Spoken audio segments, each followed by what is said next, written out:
विराटनगरको रानीनाकाबाट कुकुरको प्रयोग गरेर लागू औषध ओसार पसार गर्ने एकजना पक्राउ परेका छन्। बिहिबार उर्लाबारी नगरपालिका 4 का 24 वर्षीय प्रशान्त भण्डारी पक्राउ परेपछि कुकुरको प्रयोग गरी लागू औषध ओसार पसार हुने गरेको खुलेको हो। रक्की नामको कुकुर लिएर सीमावर्ती बजार जोगवनी पुगेका उनी साँझ करिब 5 बजेतिर कुकुर सहित फर्किएका थिए। शंका लागेर उनीमाथि प्रहरीले चेक जाँच गरेको थियो, तर उनको साथबाट लागू औषध फेला परेन।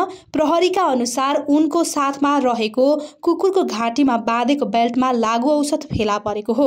चेक जाँचको क्रममा कुकुरको घाँटीमा बाँधेको बेल्टमा लुकाएको अवस्थामा 3.36 ग्राम ब्राउन सुगर र नाइट्राजेपाम 35 ट्याब्लेट बरामद भएको हो। प्रहरीले भण्डारीलाई कुकुर सहित नियन्त्रणमा लिएको छ। उनको सम्बन्धमा आवश्यक अनुसन्धान अघि बढाइएको मोरङ प्रहरीले जनाएको छ।